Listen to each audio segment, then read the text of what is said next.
Lufta e ftohtë nuk ka mbaruar akoma. Kjo vjet e re tek shkëmbimi të burgosurve mes Shteteve të Bashkuara dhe Rusisë.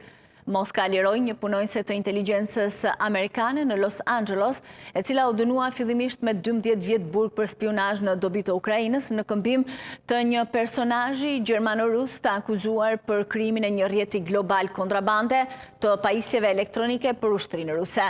Shkëmbimi, i cili u zhvillua në aeroportin e Abu Dhabit, u konfirmua nga Agjencia Qendrore e Inteligjencës së Shteteve të Bashkuara dhe Shërbimi Federal i Sigurisë i Rusisë. Pamjet në mediat shtetërore ruse treguan Ksenia Karelina, shtetase ruso-amerikane, e cila u shpall fajtore vitin e kaluar për tradhti nga një gjykatë ruse për dhurimin e parave për bamirësi ndaj një organizate me bazë në Shtetet e Bashkuara që ofron mbështetje humanitare për Ukrainën, ndërsa Artur Petrov i arrestuar në 2023 në Qipro me kërkesë të Shteteve të Bashkuara për gjoja eksportimin e mikroelektronikës, së ndjeshme u shfaq duke hyrë në një aeroplan rus nga pista në Abu Dhabi dhe duke ju nënshtruar kontrolleve mjekësore.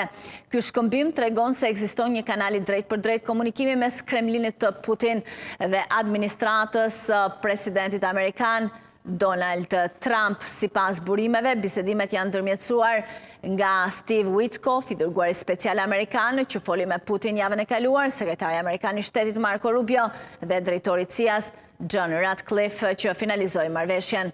Trump falenderoi publikisht Rusinë për lirimin e balerinës dhe shtoi ata liruan balerinën e re dhe kjo është diçka shumë e mirë. Shpresojmë të arrijmë një marrëveshje për t'i dhënë fund luftës në Ukrainë.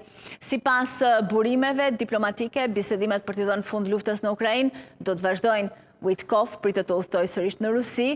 Për më tepër u përmend roli i Kirill Dimitrev, i dërguar special i Putin për bashkëpunim ekonomik ndërkombëtar, një figurë e lidhur me antar kyç të ekipit të Trump.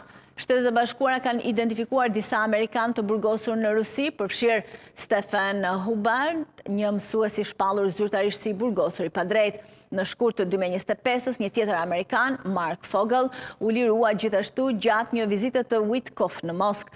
Në gusht të 2024-s, Shtetet e Bashkuara dhe Rusia realizuan shkëmbimin më të madh që nga lufta e ftohtë, ku 24 persona u liruan, përfshirë gazetarin Evan Gershkenkovic, si dhe ish marincin Paul Whelan.